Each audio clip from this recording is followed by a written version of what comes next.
Again, welcome. Many people ask me, how did you get the idea of having a lecture of this magnitude? China and Judaism, the yang to Chinese yen. Well, here is the reason. Having lived and worked in Asia as banker and as risk manager for decades, and having traveled to China frequently, I was most impressed by the number of minorities who are living there. While I was researching Chinese politics, finance, and economics for my business life and for business decisions, I also developed a great interest in reading Chinese history and learning about Chinese culture.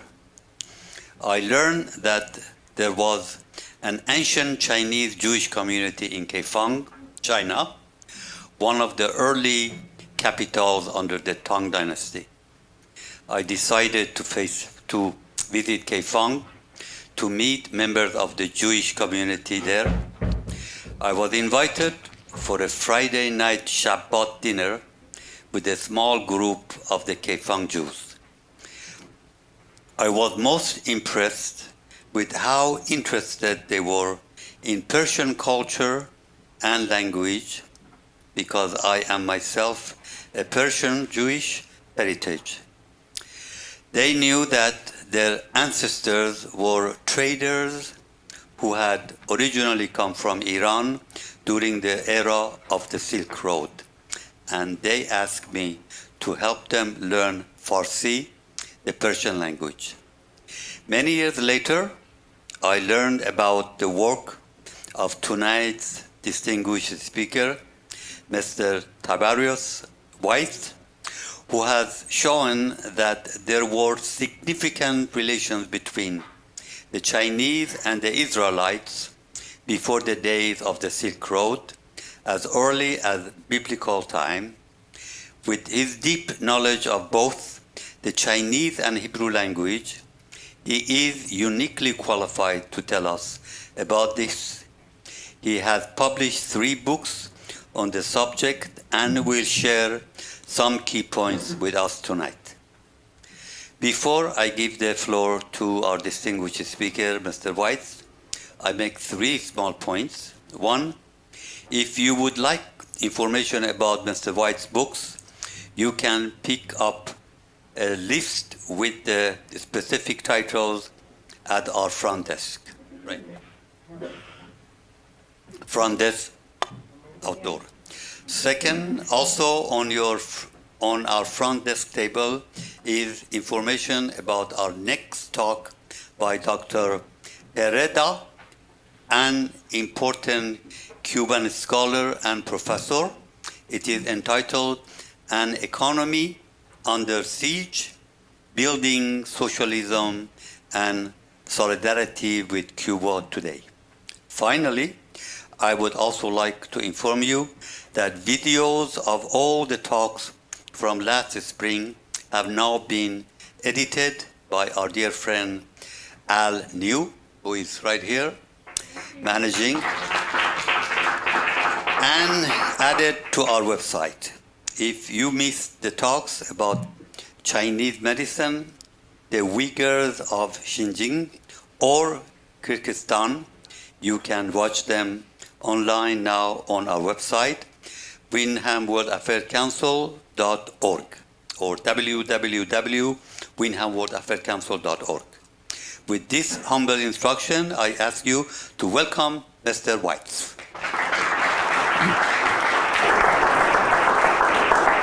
Thank you, Isaac. Thanks for the introduction. Before I even go on, I have a question here. How do you condense 40 years of work in 4 pages? 4 notes. Well, I found a trick. You know, I learned something in technology that if you increase the size of the font, it takes more pages. So anyway, well, I'm thank you very much for sharing with me tonight about this talk about a very little known topic, a very little known subject is the Jews in China. It challenged scholars for many years, and we just didn't know the answer.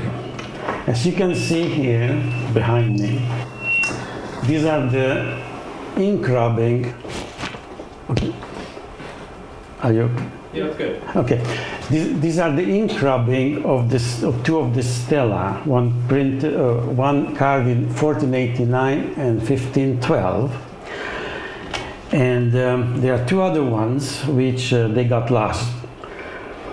And these are what started the translation, that I did the translation for these stela, which I'm going to talk and how critical they were in solving this puzzle.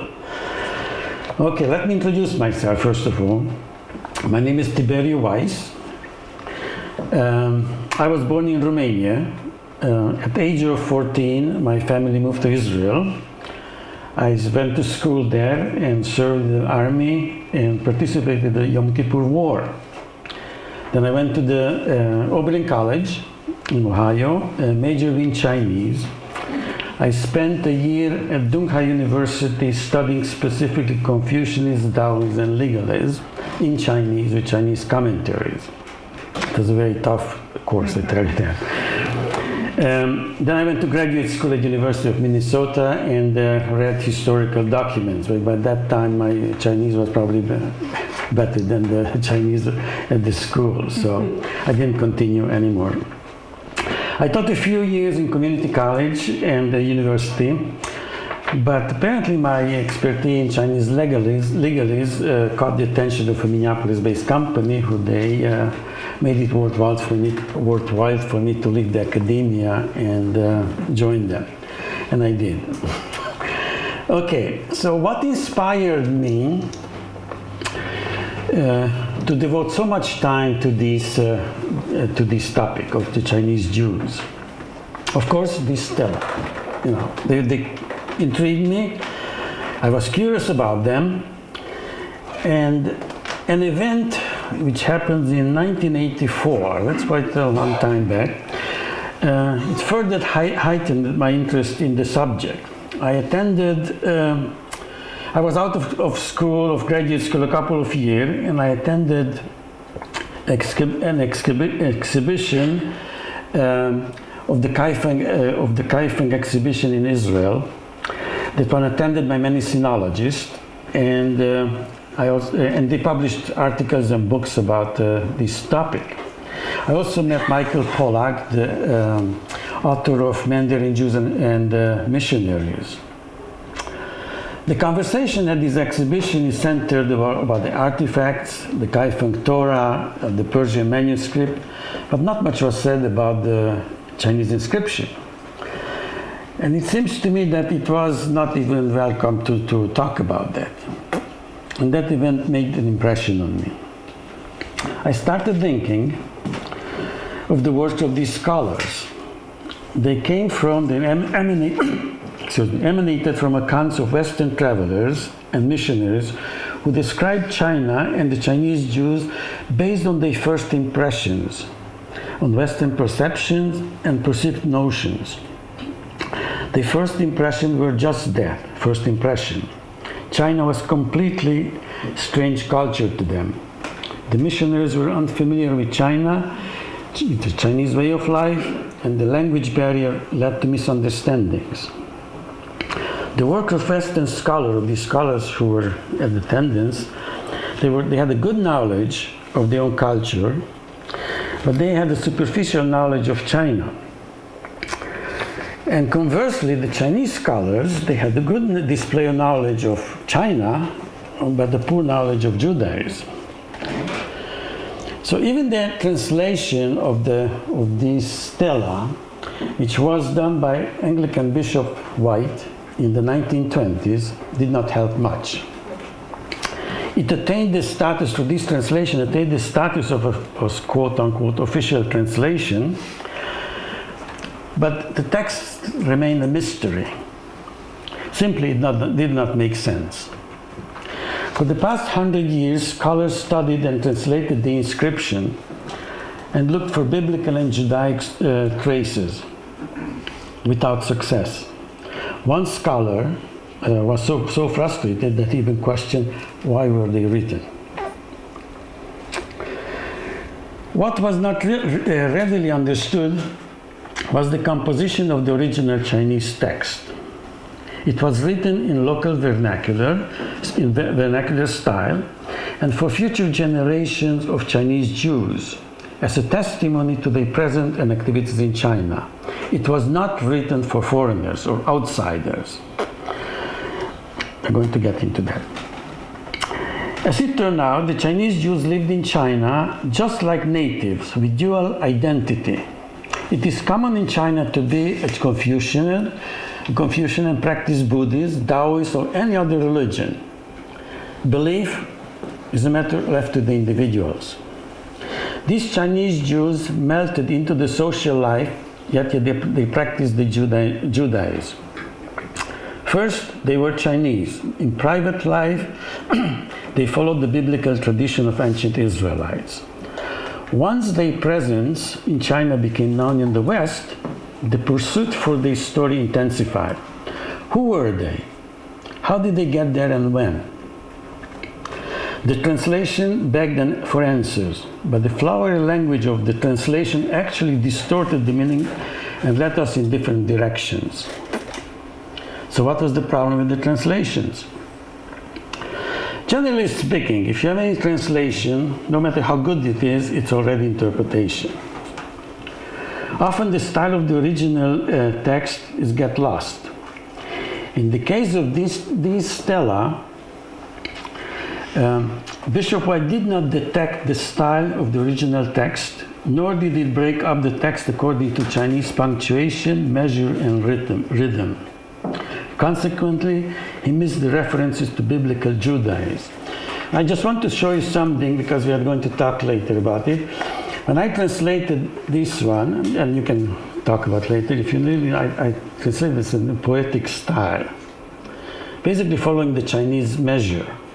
How many characters written there, and follow. I sacrificed the English language or English grammar just to show how the Chinese text looked like.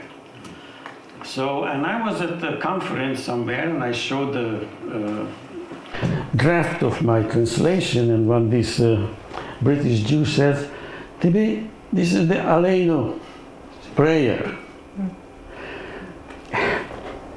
And then I said, "Well, that's correct." I said, "You recognize it." And another person, who composed the composition of the Haggadah from the 1512 inscription, he made a song out of it. Okay, so the translation, if they miss that part of the translation, in flower language, instead of just straight translating it, we miss the meaning of the text. Okay, so that was the major problem with the translation. Okay, a new translation was badly needed, but there was no taker. The text was so difficult and incomprehensible that deterred scholar and Chinese alike. Gradually, it dawned on me that we did everything humanly possible to analyze and explain the inscription, except for reading the original text in Chinese. So we dealt with the translation, all that didn't lead anywhere. So somewhere must be. They were written by highly educated, I want to show you something before. Let's go next. They were written by highly educated people, Confucians, with PhD degrees, 进士 degrees, who followed the teaching of Moses. Now I want to show you something. The people who wrote this inscription in Chinese, they had to go through these steps in order to get a PhD. It's like we get the PhD today. If somebody writes a PhD text, okay, and we don't understand it, or we don't know what he's writing about, then it's our fault.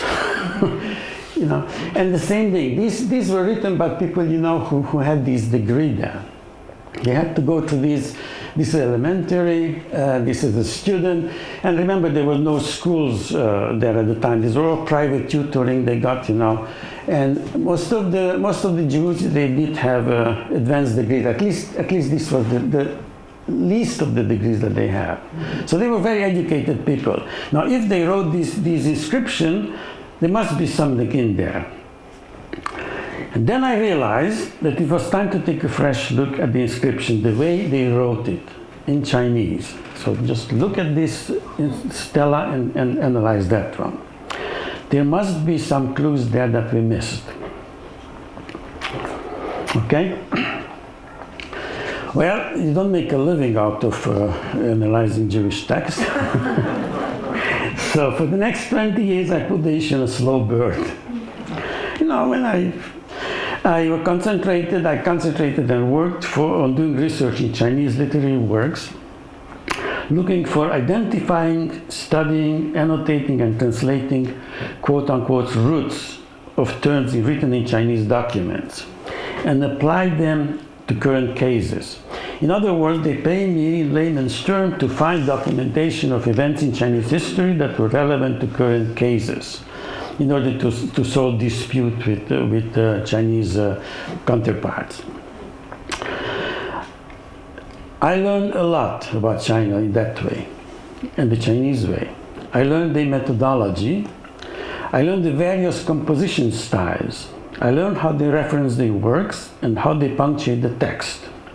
I also learned that in China everything is happening as a result of interaction between yin and yang in the Chinese way. So when I was ready to follow up on the link between Judaism and China, I started with what the Chinese Jews suggested, that there was a correlation between Judaism and China. It was just like the interaction between yin and yang. Question, could I prove it?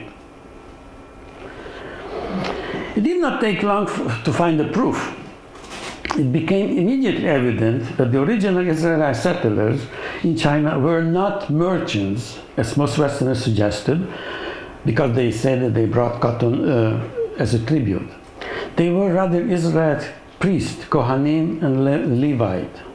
Kohanim is priest, on par with Buddhist and Taoist priests. They use the same title and enjoy same privileges.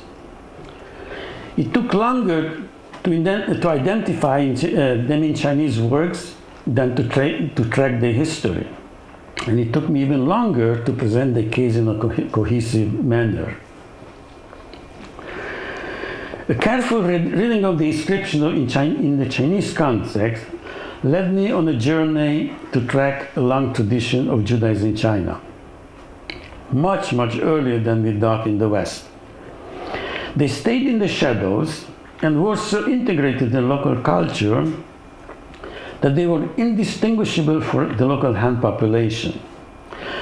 And this is the last book which I just published about a year ago. It deals in how the Chinese Jews were called in Chinese. Unless we know, and I always said, unless we know what is the Chinese term for Jews in Chinese, we will never find them. This thing I traced down the sources back all the way to Confucius. And if some people are now Confucianists, then we can talk about it, because it's an issue somehow, a sentence there which brought a lot of research here, and they couldn't figure that out. And there is the proof. They stayed in the shadow and were integrated. They completely were integrated in the population.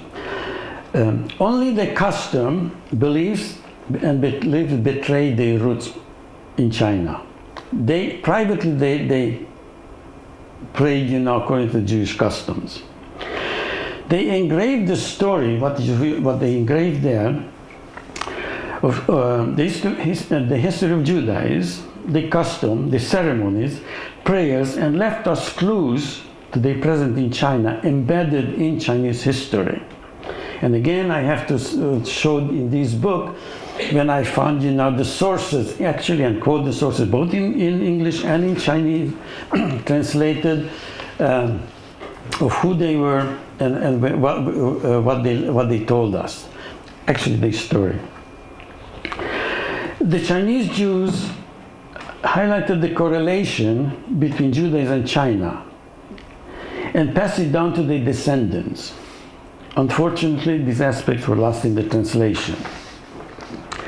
Another aspect lost in translation, the Chinese Jews were equally competent in Chinese court customs, proceedings, and Chinese language. As evidence, they reproduced the audience with the Song Emperor, an eloquent presentation on par with any high-ranking Chinese official. They were a Chinese official.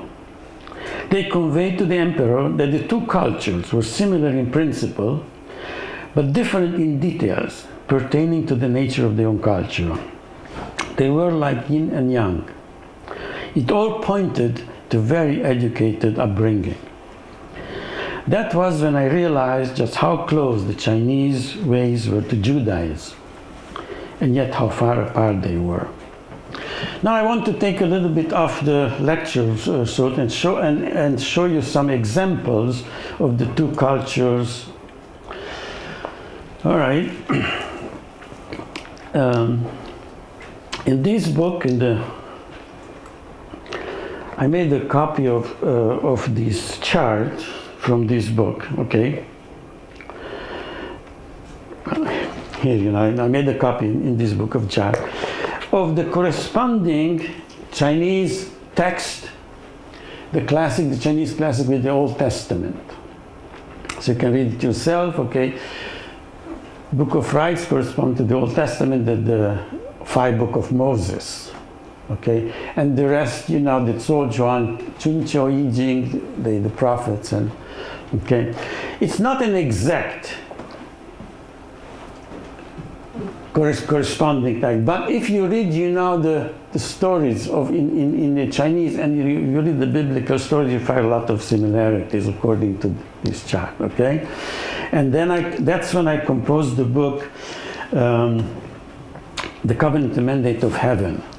It's an in-depth analysis of how they interact, yin and yang, okay? Now I want to go further and talk about the divinity, okay? Interesting, the Chinese, they call God the Shangdi, Huangdi, Tian, heaven. They known for purity, virtues, okay?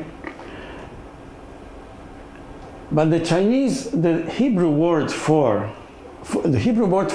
God is Elohim. But the Chinese Jews, they use the word Jew, mortals, meaning, and corresponds to the word Adonai in Hebrew. So they never call the God, in Chinese, they never call this term, but they use this term for it. Okay? And the surprising part is coming Elohim. Actually, Elohim they call Tao. And everybody knows what Tao is. I don't know if everybody knows, but there was a big discussion about what Tao is. The 1512 inscription, written by a PhD official, very highly educated, he starts and says Tao is exactly the biblical description in the text. So when you compare that one, what the description of Tao and Elohim in the Bible, it's almost the same. Okay? A lot of Westerners, they will not call Tao as Elohim or God. But if you look at Lao Tzu, supposedly he was writing the Chinese Tao Te Ching, he never calls, he just said he's the one. There's only one, okay? The same thing as Elohim, invisible. Well, of course, there's a lot of attributes which I'm not going to discuss. It's in the book there, all right?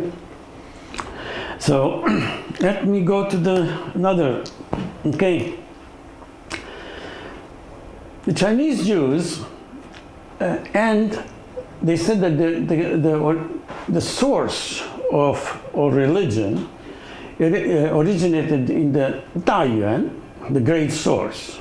Okay?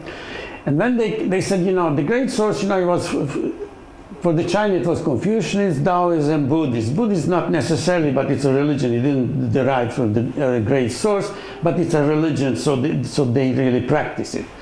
And that would be corresponding to the Tian Dao, which was used by the Chinese Jews.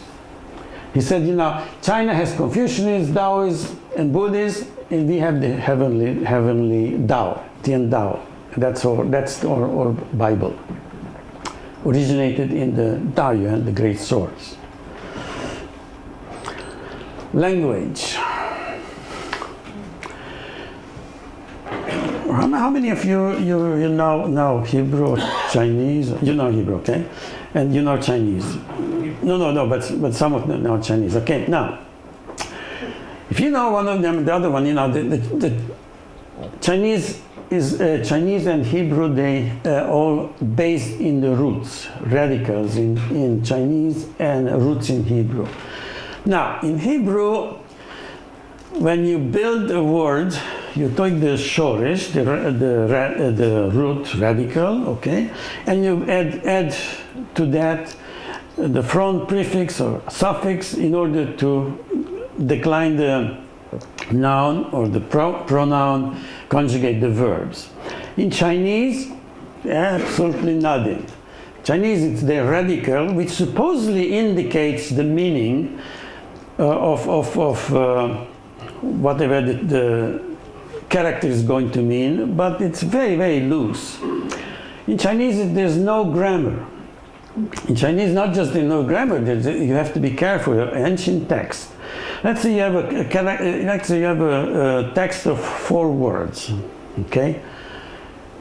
And if you put them in one order, meaning one thing. If you just change one of the characters, okay, you might change the whole meaning of it. So you have to be very careful. And I gave you an example. It's a colleague of mine who lived in China for quite a long time, but he's teaching there. And he asked 3 Chinese scholars to translate a section of a vessel, of a Chinese text on a vessel. It was 16 characters. So he got back, the translation. He got. I'm sorry. It's still good. It's okay? Yeah. Yes. Okay. So.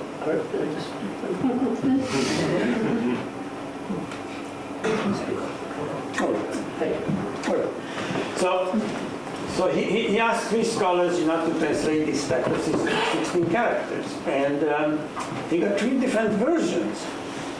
So he emails me. I said, how can it be?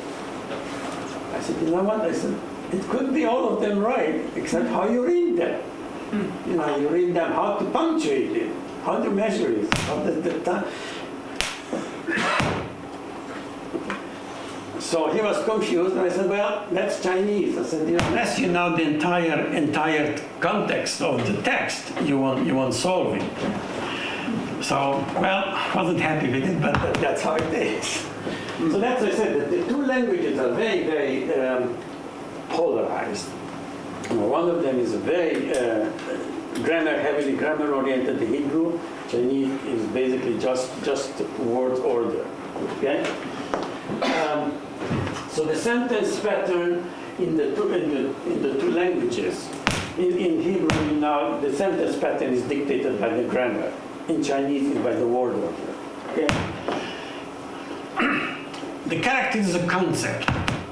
You have a character like simple red, okay? But you also mean humanity. It depends on how it's used. So you just can't really take a character and say, oh, this is what it is. Red is a man or a woman or a person. Humanity, population, it could be anything. It depends on the context. Not so much in Hebrew. In Hebrew, the definition of the word is given by the conjugation of the verb, how is it declined, the tense of it, okay? So it's very precise. One thing in common for both of them, however, is extremely difficult to translate them.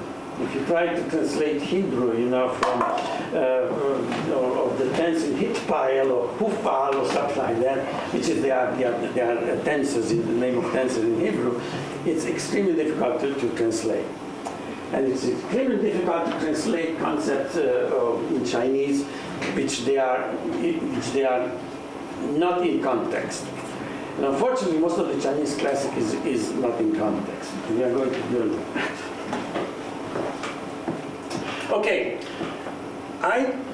after working on that for quite a while, I thought that the Book of Rights, the Liji, would correspond to the Torah in Hebrew. Okay, and let me go. By the way, this is my copy. Okay, okay. Now here is something I want to show you. This is the text from the Shiji record, part of the Liji. Record of history, okay? And I will compare this one with Hebrew literature, okay, in a second. But first I want to show you something. Here you see this one with the bigger letters. This is the text, with the original text. And here, which you see in this box, it says interpretation. And it tells you who is interpreting and explain the text, okay?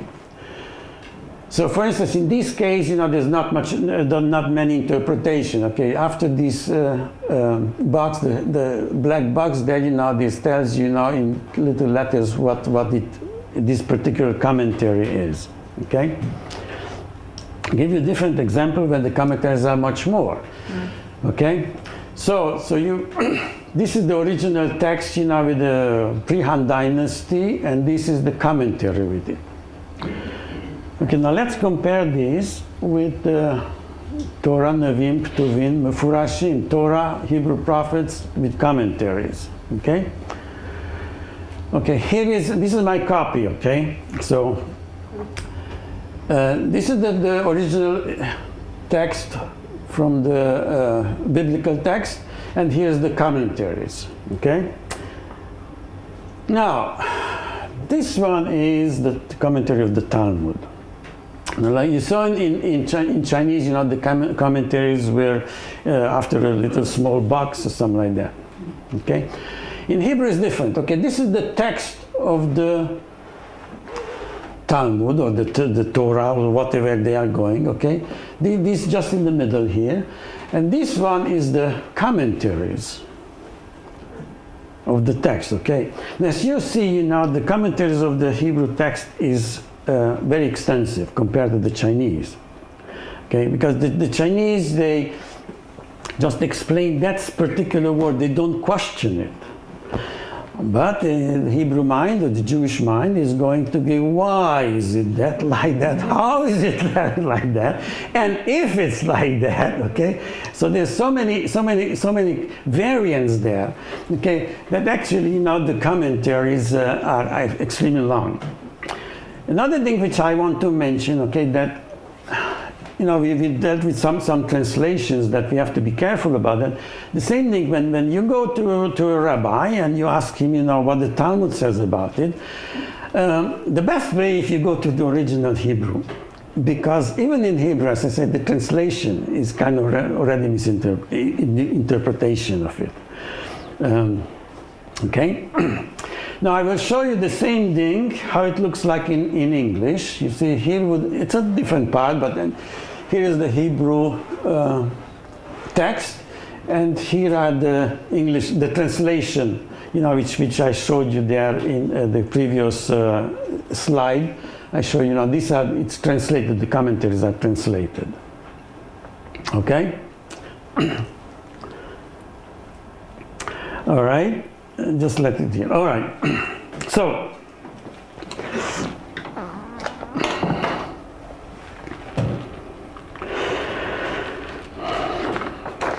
okay. What did I learn from these documents? Is that the key to understanding China rested in tracing Chinese terms to the original source in the vast Chinese literary works. In other words, when you see a Chinese text, Okay? Don't assume that you know what is saying, what is written there, you understand it. You have to trace it, where is the origin of it. That is what we called in the West, precedents or citation, and in China they call roots. It was in stark contrast to what I learned in school or what I have been taught in school. In school, in Western school, I was taught how to read, write, and speak Chinese. And my Chinese tutors, they taught me how to read Chinese text in the Chinese way. It has to be, the Chinese way, with the measure, with the punctuation, in order to understand exactly what they were saying. A Japanese scholar, he explained that very clearly in a symposium to translator. He said, Westerners have been studying China for over 100 years. They claim to know China. We, the Japanese, have been studying China for over 1,000 years. Still don't understand her. No matter how we look at this question from a theological point of view or a secular one, the two cultures became pillars of their civilization to survive relatively intact throughout the vicissitudes of history. From a theological point of view, if there is a God, he gave the set of rules to the Jews in the form of the Torah. And at the same time, he gave the set of rules to the Chinese in form of the Li Ji. And he said, okay, here is your rules and here is your rules, okay? The former was the yang and the latter was the yin. The Jewish was the yang and the Chinese was the yin. China is also called the yin countries. They complemented each other but never intertwined. I would like to conclude this presentation. I told you, it was four pages of notes, so I made them bigger letters, so it takes longer, right? But I would like to conclude it in a few words about the Jews in China. In antiquity, a group of priests and Levites settled in China and were known in Chinese literature as Yoren. This is Yoren. I wrote it down here in characters, and this one is Yotai Ren, but the modern Chinese, you hear that. If you follow Chinese, they always say Yotai Ren, Yotai Ren. They never mention the Yoren. You will find out why. These original settlers, actually the 3rd century in China, the integration was so complete that the Yoren lost its meaning, and they were treated as native Han. In other words, the Chinese struck down the Yoren. You're not Yoren, you're Han. And in Chinese literature, and I point out in the book all the time, that there's very few references to Yoren. Yoren was two characters which they could not be translated in Chinese. Agree with me? No commentator could translate them. So they translated other people. Okay? And I found a very interesting text again in the book then, that actually the original meaning of Yoren in ancient China was priest. So in other words, Yoren is a holy man, a priest. Like, I asked, why, for instance, a Buddhist is called Heshang, and a Jewish called Renshang or Yoshang. These are Chinese technical terms. And then expanded the research, to find out the answers. So they were called Yoren, but they were turned into Han.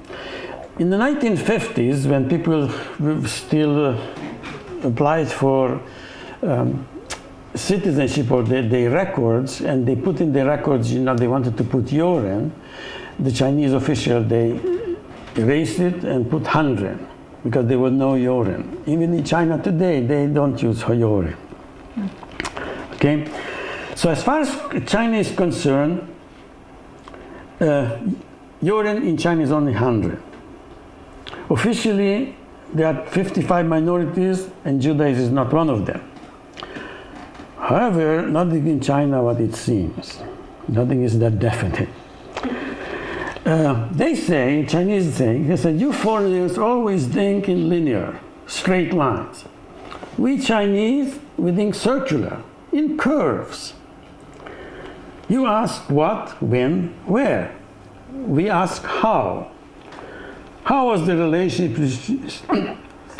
relationship between Judaism and China? How the Yoren became 100, not where, what, okay? So unofficially, the Chinese government admits that there are quite a few Chinese with Jewish blood today. But they point out that since there's no in-depth research has been done or made about this topic, it's hard to distinguish between rumors and truth. And just when we think that the case is closed, a Chinese scholar addressed this issue in an article, in a recent article, in a circular Chinese metaphor. He said, 无风树不响, in other words, without wind, trees make no sound. Or in a more literal translation would be, trees whisper in the wind. And he added, I'm afraid it must be windy now. Trees are whispering. In other words, the subject is far from being closed. It's shelved, but not closed. Thank you.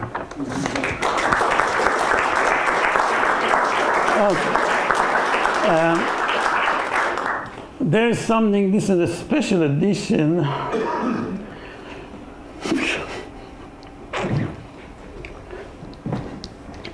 I doubt that this applies to everybody.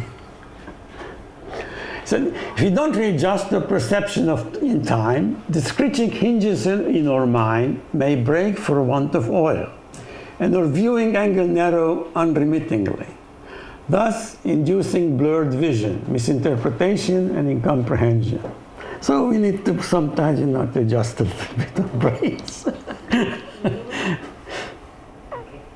you like to take some questions? Yes. Any questions now? Yeah. I remember when I was a kid, I lived in Hong Kong, and in Cantonese, they called people who looked like me Guailo. Guailo. Yeah. Yeah. Guailao. Which I think means something to do with ghosts. Yeah, Guai is ghost. And so, that term for the other, the foreigner, did that exist in the earlier contact with the early Jews? And this Yoren, does that have anything to do with this ghostly nature? That because of the color of their skin and of their hair, their appearance was different, and they looked like the undead to those people. Was there any of that connection back then? I don't think so. I tell you something, because the Guailao, the foreigner, they called them all kind of names, devils and foreign devils, something like that. Yoren entered into the Chinese word from Lao Tzu. Lao Tzu had a saying, he asked there, and how about the Yoren? They belief is so strong, that they believe in that, and then you ask me, what's Yoren there, okay? And of course, they couldn't answer. Other people, they say. So I don't think it has anything. The Yoren is a really difficult term. Confucius, for instance, asked, said, in litigation, I'm quoting a translation, in litigation I would act like a Yoren. I am a Yoren. And nobody could translate that. Even, the famous commentator, Zhu Xi, from the 12th century, it's the Rambam of Chinese commentator. He said it must be some defect in the text. So there came a translation of other people. Okay? And here, I went and looked at the source of it, where it's coming from. And then I saw, in one of the ancient texts, it says, Shang. Shang is a priest. Is equal to Yo in ancient text. and a Buddhist priest is called Heshang. And in Kaifeng, one of the Kaifeng, by the way, there was a prime minister of Jewish descent in Kaifeng, and he went to it's in the book. I have a whole chapter of it. And he goes to the emperor and he said, Bai Heshang is 100% going to defend this country. I asked him, who is the Heshang? And I said, well, Heshang, is a Buddhist priest, and Yoshang is Jewish priest. Okay? And that's how suddenly, it started to come together. The puzzle started to come together. So I don't think that there's much relation. I see, okay. Of course, the prime minister in China, he was born in Fujian, and he was called Guila, because he was born to a Jewish father. Oh, wow. Any other questions? Yes? You alluded briefly to the passage of the Jews coming to China on, or as part of, the Silk Road. And I wonder if you could say a little more about that, and perhaps whether Persian or other languages along that road contributed or was an interface between the two, the Hebrew and the Chinese language. Okay, first of all, let's separate two different groups. Chinese Jews and Jews who were in China. What you're talking about is a group of Jews who lived in China, who were in China, and they were foreigners. And this group, what I'm talking about, is those who they settled in China in ancient times. And they were mentioned in Chinese literature. We just could not, and they were called Yorim. Now, have you read this book, The City of Lights? It's I don't know, I don't remember the author's name, but he was in the just 4 years before Marco Polo. He was in China, and he describes the Jewish community there. Okay, and he says, the Chinese Jews and the other Jews, the Jews who live there, they don't intermix. Okay. And then he said, the proof which I found is that he was the only person, the only literary person who actually identified how they say Cheder. Cheder is the Jewish school in Chinese. It's called Yuan Dao. I said, oh my God! All the other inscription or something, they never even mentioned that there was a Cheder, and only the Cheder was just for the Chinese Jews, not for the Jews who were in China. Okay, so those are the two differences. Now I'm talking about the group which actually migrated to China, the priests who lived in China, and they wrote the inscription. What you're talking about is a group of Chinese who probably came from Persia, into China, all right? And they not necessarily were the Chinese Jews. They had the manuscript with them, which they brought with them, and that was a proof that they were there. But they were they did not belong to the original Chinese priests, okay? And that was the confusion. They brought, they said that the text says that they brought cotton with them as a tribute, and based on that they concluded that they were merchants.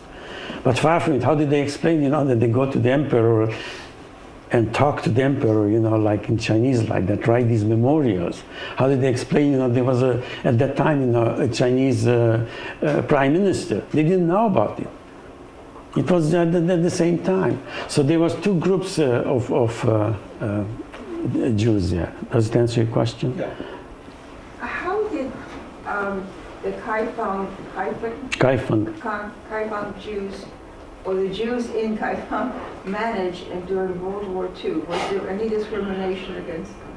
Well, by the time in World War II, there were very few of them left. Okay, at least what we know about that. So I don't think it has any bearing on them, But my point was, and my point asked, the Chinese, how could they explain that, that well, you're talking about Shanghai Jews then? No, Shanghai? Oh, the Kaifeng Jews. Yeah, we don't know much about. But I want to just backtrack a little bit of what the Chinese Jews. We have proved that they in the 1906 or 1907 or something like that, they still were there. We have pictures of them. Okay, and my question was, where are they today? That's why this person, the Chinese person wrote this way, that the wind is whispering, the trees is whispering in the wind, because my question was, they didn't disappear. It's just the Chinese government doesn't want to recognize them, even knowing them that they have some Jewish blood in them. They don't want to deal with that issue. But because I'm bugging them, they had to come up with an answer. But I don't know if they know much about it. Yes? In the beginning you showed this stela you called it. Right. Which Jews wrote that? We have the name of the Jews. They were all highly educated Jews. So these were not the Kaifeng descendants of the merchants? No. These were from the original community. But they were still in a group in existence in the 1400s when you said? Yes, but they wrote it. They were, and we thought that they were the one who brought the Persian manuscript, and because they owned them. The group of Jews who came. Okay, they brought with them the Torah. They brought them with the manuscript. Okay, but the Chinese Jews themselves, they had not much to do with them. They preserved them because this is our tradition. But they were not in the inscription. They are not even referring to them. Okay, so because they didn't know about them, and they're referring. This is what we did. We want to leave this legacy to our future generation, who we were here. And these are the prayers. We have the Shmones there. We have, the Aleinu prayer. We have biblical, the Lord's Prayer. It's basically from the Hebrew text. It's right here in the books. The Hebrew text, translated into Chinese. So they didn't know English. They didn't know any other language. They didn't know even the world outside how it was. Okay, so the question was, how about these documents which they were brought in the 17th, 18th century through Persia? Okay, they were preserved by the Jews, the Chinese Jews, because that's what they recognized the Hebrew letters there. Some of them. Okay, so they kept them because that was sacred. But it was not them who composed them. Does it answer your question? I know that there were other documents that were written with Hebrew script. Yeah, they were the memorials and the Book of the Dead and all that. Those are the traders who did the traders, not the Chinese Jews who did that. So we have two different groups. Two different groups. And I think that was the confusion. Yes? Did they think of themselves as a group? Did they have a synagogue? Yes, they did. They did have a synagogue which was destroyed by flooding. So they rebuilt it and all that. When they came, okay, here is another backtrack. They were in China. They lived in China, for quite under the umbrella of Han. They were expelled in 865.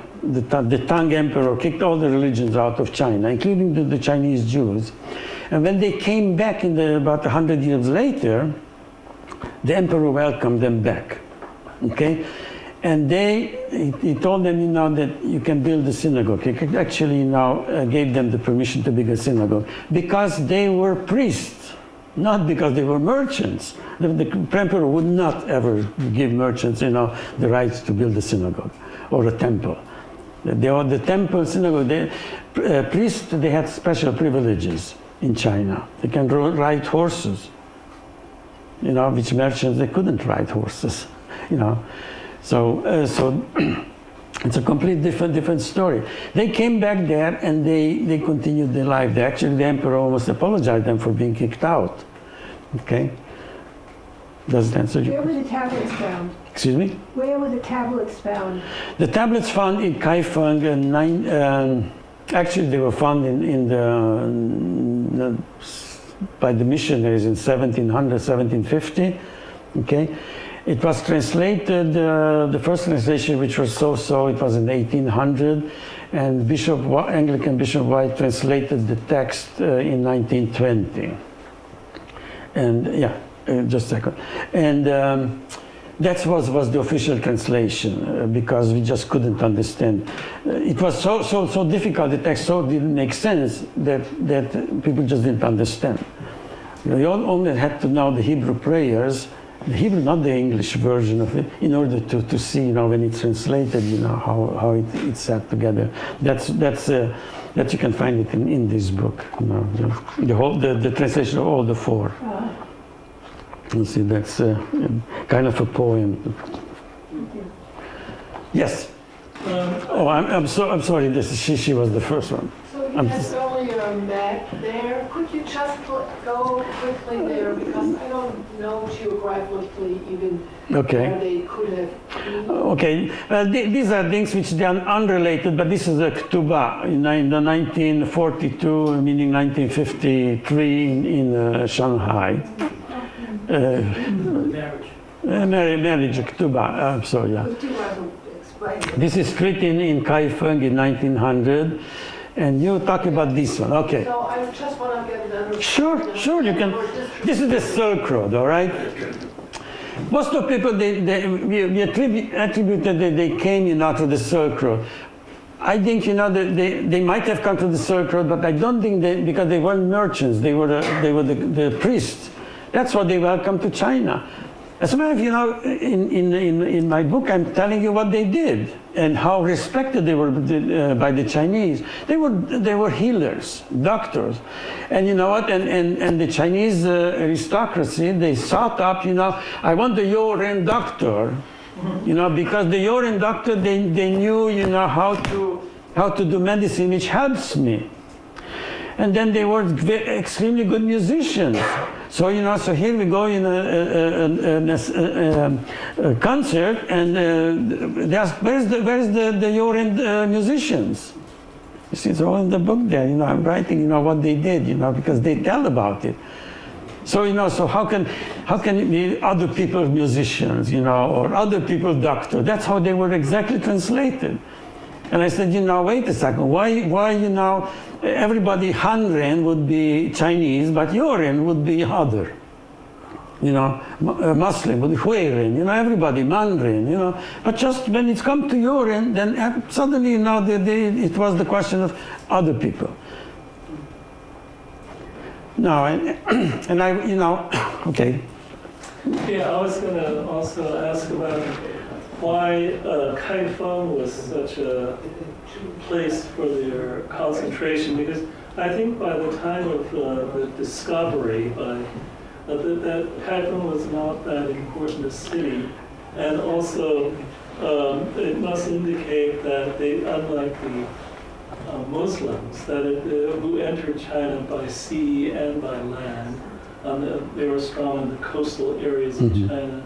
That it seems that the Jews seem to be only found in this one city. That's quite odd. And I was going to add that the spectacular story of how Matteo Ricci made his discovery, determination without even going to Kaifeng, that there were Jews in Kaifeng. Well, they said, 1600. Right. It was quite I thought, a very fabulous story. Right. That's how we came to our attention that they were Jews in Kaifeng, 1605, and all the West, even the Pope, was commissioning research of go and find the Chinese Jews.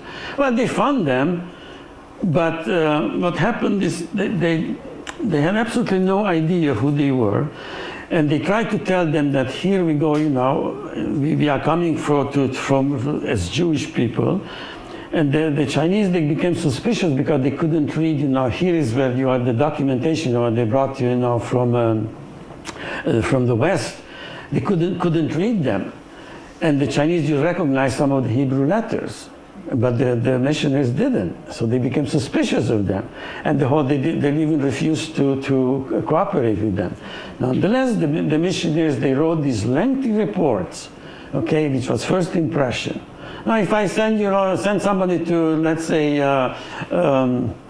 Siberia, you don't know language, in the middle of nowhere, you meet a group of people who you don't know how to talk with them. You talk with them with sign language or something, and then you write a report on them, an in-depth report on them. What is it going to tell you? That's exactly what happened. These missionaries, they really didn't know what happened, and they made up a lot of stuff.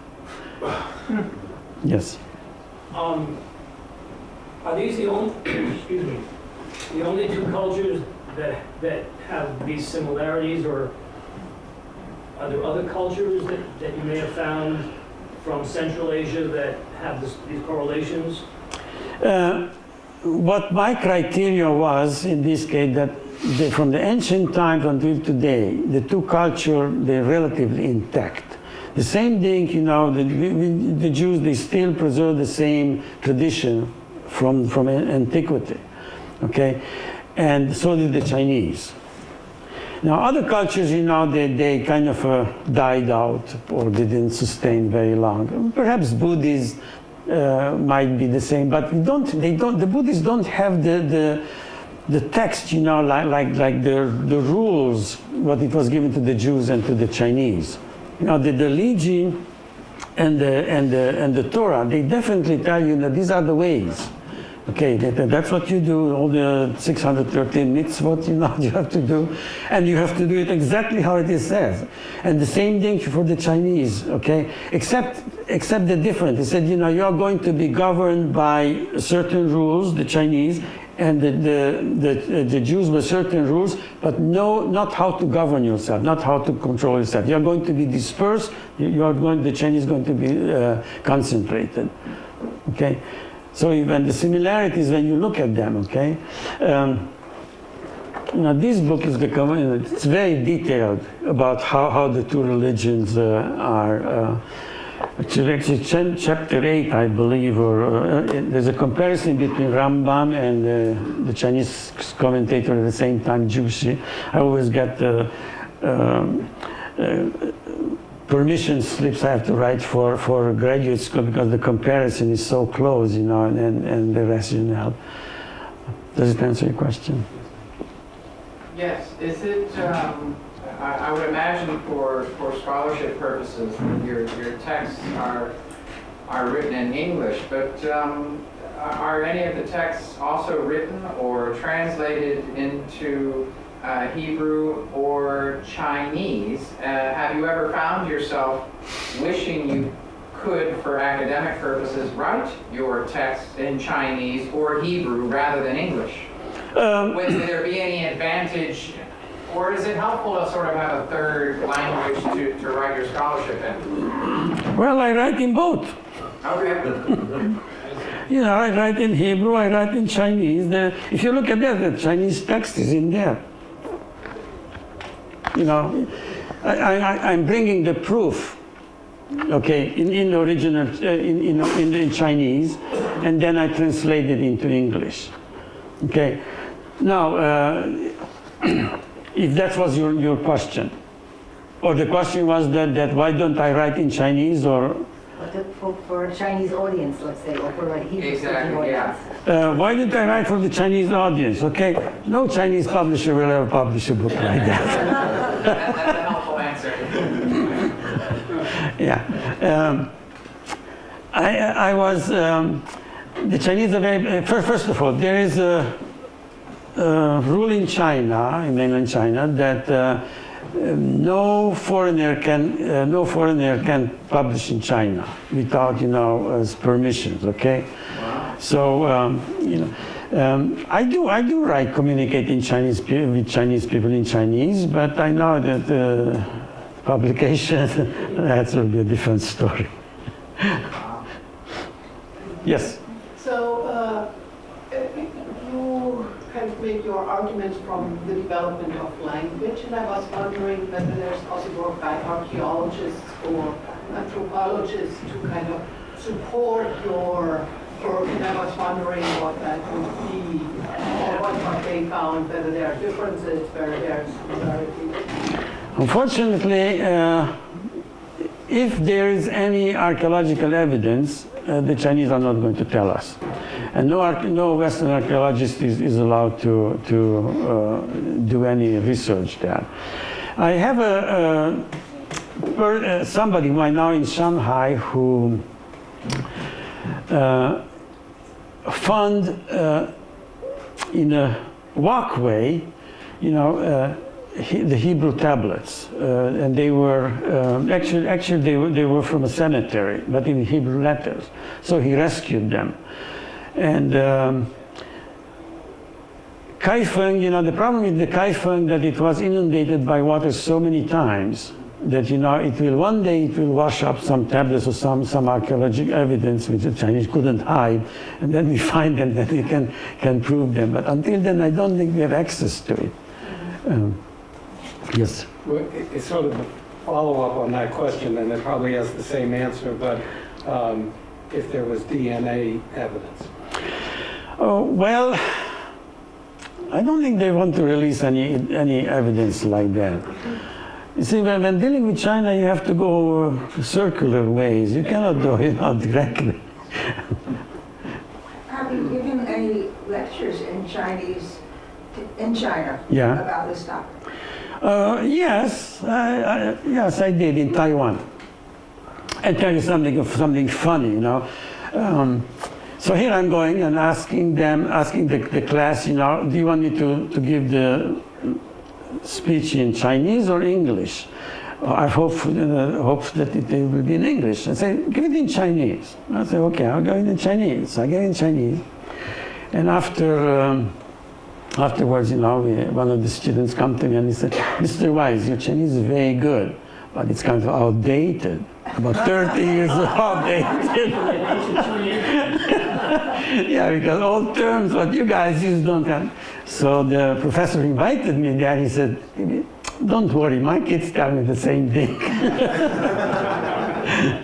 Yes. Actually, you had a question?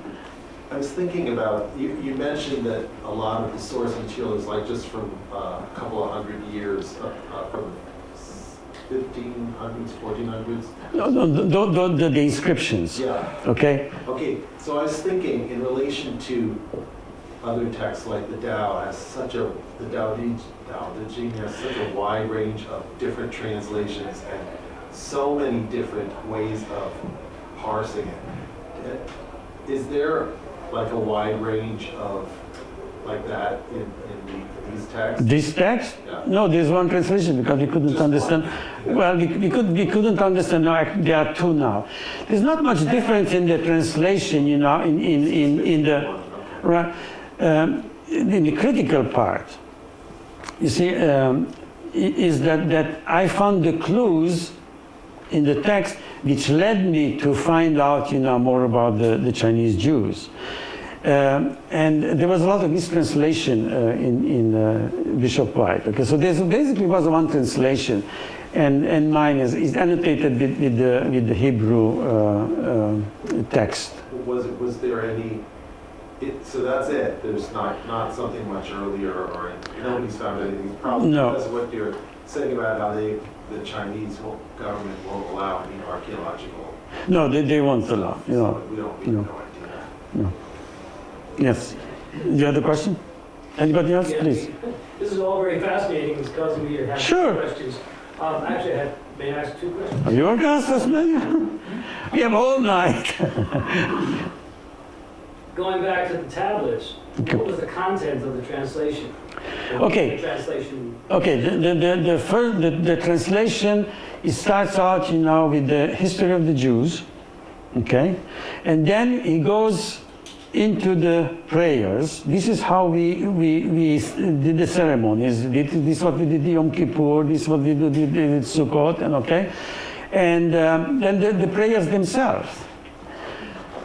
The second one, the 1512, okay, it starts out with the notion of God, the Tao and Elohim, that there's only one and all that, and copies very similar to the biblical. And then he goes into reproducing the prayers, Jewish prayers. For instance, it ends with the Shmon Esrei, with the benediction. Not the 19, just the 18 benediction, meaning, you know, it was that old. So it was pre-Christian time, okay? And the Aleinu prayer, and then the Lord's benediction, Lord's prayer, you know, they're into that. You know, that's what the prayer, and that's what they didn't understand. The problem was that it doesn't, in Chinese, it didn't make sense, okay? Modern Chinese. No, in classical Chinese. If you are looking modern Chinese, forget it. You know, you can, because it's each character, you know, it is a certain measure. You know,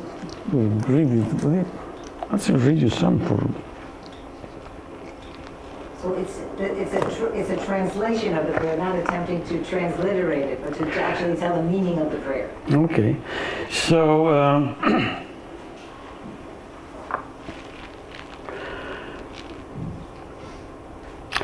Okay, here, let's say, people in antiquity and today gathered together to follow its principle. Therefore, the big principle contained the 3 bonds and 5 constant virtues. So it is comparing the Judaism with the 5 virtues of Chinese, okay? In the small principle contained affairs of beings and inner detail. Without things, there is nothing. Without time, nothing happens. That is Tao, that is what Tao contains. Okay, that is, the Tao without scripture cannot exist. The scripture without Tao cannot be implemented. Make it a non-scripture. Okay, so these are the texts. Okay, now if you think about that now in terms of Hebrew, you know how the biblical term, then it starts to make sense. Okay, he says, you know, and here I'm explaining, you know, what the 3 bonds and the 5 constant virtues are. All right. The custom of congregation to read from the scriptures started in exile in 450 BCE, and the inscription established that this practice continued without interruption since antiquity. Bishop White asserted that this section referred to the classical Chinese and not to the Israelites. Okay, and when you try to say, okay, it doesn't refer to the Israelites, because he was trying to convert them, then, you know, then it didn't make sense. And let's see. Before praying, one fasted and bathed, discarded his lustful desire, purifies his natural ruler in mind, adjusted the clothes and the cap, respectfully looked up, and then prayed the morning prayer.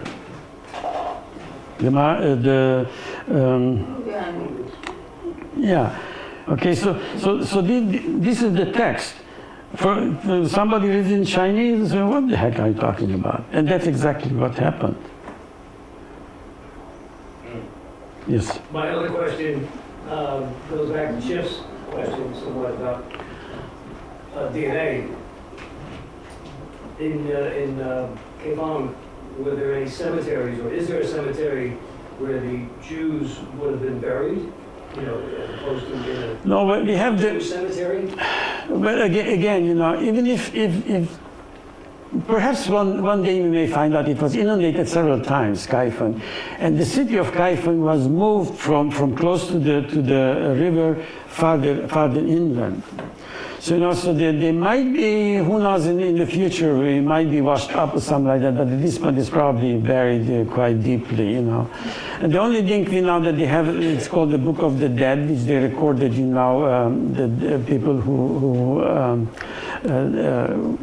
were part of the Jewish community.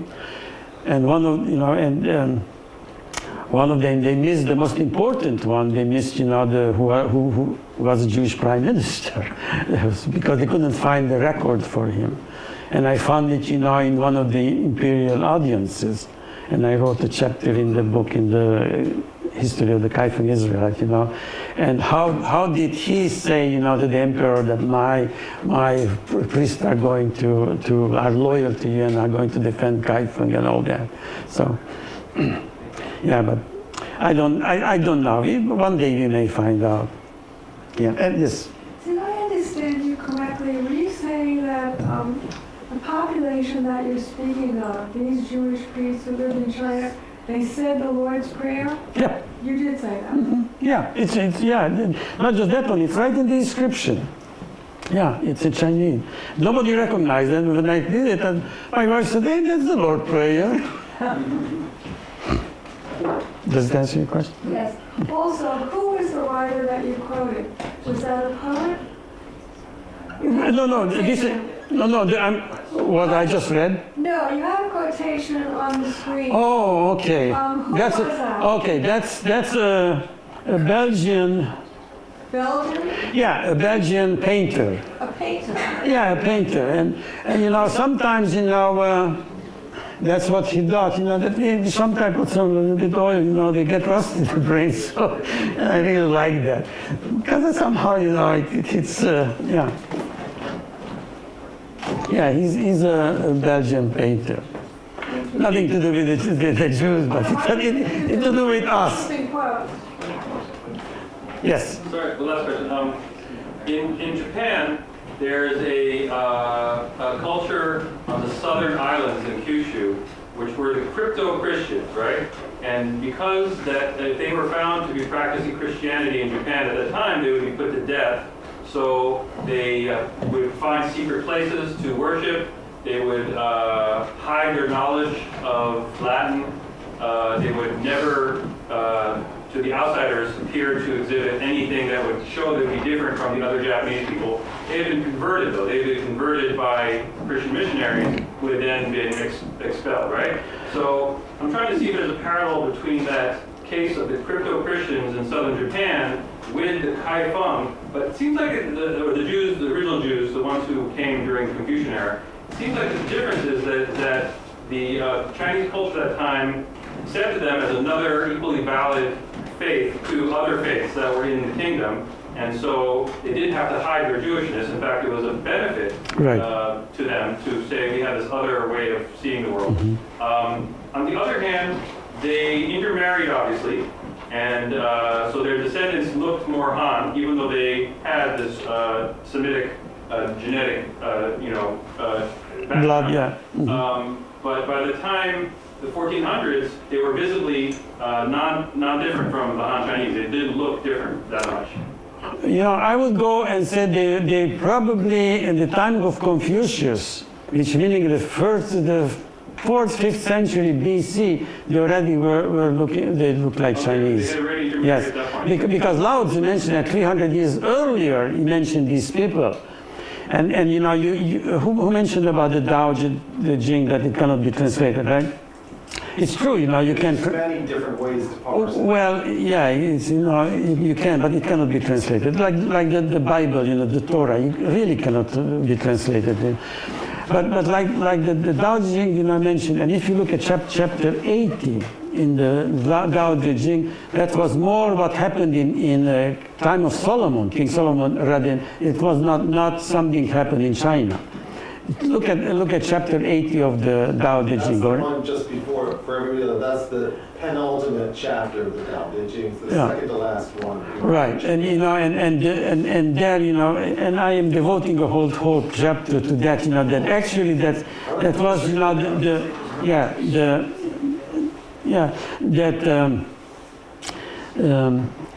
no, we are talking about. I don't know how to answer that.